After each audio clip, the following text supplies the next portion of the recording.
இந்த ஜாய் கிறிஸ்டில்லா, மாதம்பட்டி ரங்கராஜ் இந்த விஷயத்தை பற்றி வந்து எனக்கு 2-3 பேர் மெசேஜ் பண்ணியிருந்தீங்க இல்லையா? இப்போ அந்த பொண்ணு வந்து சிங்கிள் பேரண்ட், அது இப்படி இருக்குது அப்படி இருக்குன்னு சொல்லி நான் வந்து அதுக்குள்ளே பெரிய கருத்துக்கு வந்து நான் போகலை.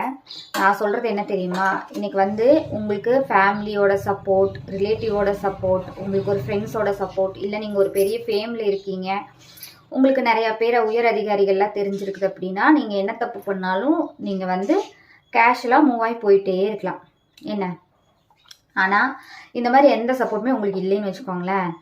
இப்போ அந்த ஜாய் கிறிஸ்டிலா மாதிரி தான் நம்ம அந்த பொண்ணை திட்டுறோம். இன்னொருத்தருடைய கணவர்னு உனக்கே தெரியுமில்ல, தெரிஞ்சுதான் நீ வந்து நீ ஏன் இப்படி பண்ண அப்படின்னு.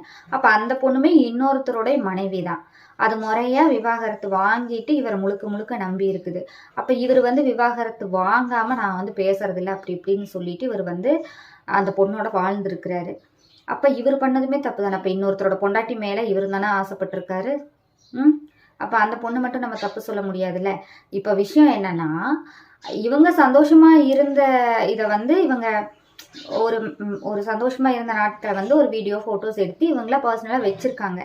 இன்றைக்கி நல்ல வேலைக்கு அது அவங்களுக்கு யூஸ் ஆகுது. இதுக்கும் நிறைய பேர் என்ன சொல்லியிருக்காங்கன்னா, இவ வந்து பிளான் பண்ணி தான் இதெல்லாம் எடுத்திருக்கா அப்படின்னு. ஏன் அவங்க ஒரு சந்தோஷமாக அதை நினைவுகளாக வச்சுக்கிற கூட எடுத்துருந்துருக்கலாம் இல்லையா?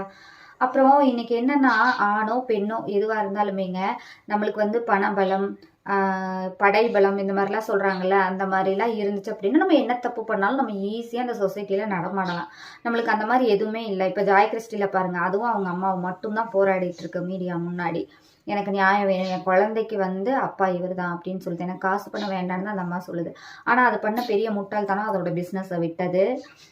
அந்த பிஸ்னஸை ஃபோக்கஸ் பண்ணாமல் இவரை ஃபோக்கஸ் பண்ணி போனது. இன்றைக்கி அவர் வந்து டாப்பில் போயிட்டார். இன்றைக்கி நீ என்ன திருப்பினும் பிஸ்னஸ் பிடிக்கலாம் தான். ஆனால் இந்த ஒரு பேர் வந்து காலம் முழுக்க இருக்கும் இல்லையா? நம்ம ஒரு ஆண் பிள்ளை வச்சுருக்கோம், அது ஃப்யூச்சரில் நம்மளை என்னவா நினைக்கும் அப்படிங்கிறதெல்லாம் அந்த பொண்ணு நினைக்கல.